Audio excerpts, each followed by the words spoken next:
മുത്തേ ആശിക്ക എടാ മുത്തേ ഏതാ നല്ല അടിച്ച പൊളി സൂതല്ല മുത്തേ. നല്ല വെള്ള സൂത ഇതൊക്കെ മീനിങ്ങനെ മുറിച്ച് പകുതിയാക്കി വെച്ചിട്ട് കണ്ടതാ. നല്ല ഫ്രഷ് മീനിന്റെ അടയാളങ്ങളാണ്. മീറ്റൊക്കെ കണ്ടല്ലോ പക്ക റെഡായിട്ട് നിൽക്കുന്നുണ്ടോ. ഇതൊക്കെയാണ് ഈ ഫ്രഷ് മീനിന്റെ ഓരോ അടയാളങ്ങൾ കേട്ടോ. ചില മീൻ ഇതാ. പിന്നെ വെള്ളസൂത എങ്ങനെ എനിക്ക് തിരിച്ചറിയാന്നറിയോ? എങ്ങനെ മുത്ത വെള്ളസൂത? വെള്ളസൂത എന്നൊക്കെ പറഞ്ഞ എങ്ങനെ? നമ്മളെ നാട്ടില് വെള്ളസൂത പറഞ്ഞ ഇതാണ് കേട്ടോ. പിന്നെ യൂട്യൂബിൽ ഇൻസ്റ്റയിലൊക്കെ തന്നെ പോസ്റ്റ് ചെയ്യുമ്പോൾ പല നാട്ടിലുള്ള ആളുകൾ കാണുമ്പോഴും പല പേരിലാണ് അറിയപ്പെടുക. അപ്പൊ നമ്മളെ ഈ മലബാർ ഏരിയയിൽ പറയുന്ന പേരുകളാണ് ഏത് വെള്ളസൂത എന്ന് അതിന് പറയട്ടോ. അപ്പൊ പല നാട്ടിലും പല പേരായിരിക്കും. അതിന്റെ പേരിൽ എന്നെ പിടിച്ച് പൊങ്കാലിടരുത്. ഇതാ വെള്ളസൂതന്റെ ഇവിടെ ഒരു പുള്ളി ഉണ്ടായിരിക്കും, 2-3 പുള്ളി ഉണ്ടായിരിക്കും. ഇതേ സെയിമിൽ തന്നെ പുള്ളി ഇല്ലാത്ത ഒരു ഐറ്റം കൂടി വരുന്നുണ്ട്. വെള്ളസൂതയിൽ തന്നെയാണ് കേട്ടോ. ഇതിനാ പുള്ളി കാണൂല, പക്ഷെ ഇത് വെള്ളസൂതയാണ്.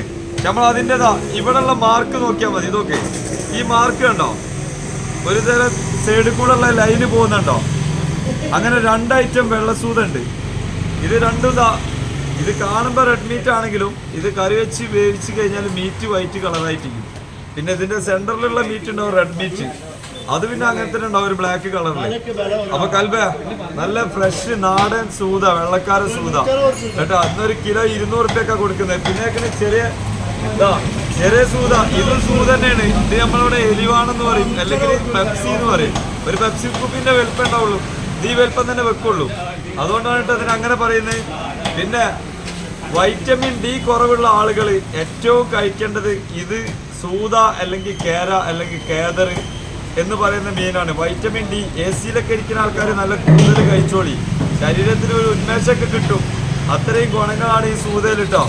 അപ്പോൾ ഏറെക്കുറെ നമ്മളെ ചാനൽ ഇഷ്ടപ്പെട്ട ആളുകളൊക്കെ എന്ത് ചെയ്യുക, ചാനൽ സബ്സ്ക്രൈബ് ചെയ്യുക, ബെൽ ബട്ടനൊക്കെ അടിച്ചു പൊട്ടിക്കുക. അപ്പോൾ ക്യാമറാമാൻ സായിദിനൊപ്പം മുത്തേ സായിദ് അതാണ്. അപ്പൊ ഇതാണ് കേട്ടോ നമ്മളെ ഉദയ് ജിമ്മുദേവ്. ഒന്ന് മസിൽ ഒടിച്ചെടുത്താ, ഇവന്റെ സ്വഭാവമൊക്കെ അത് ആ കൈ ഒന്നിച്ചയിലുണ്ട് സുഹൃത്തുക്കളെ.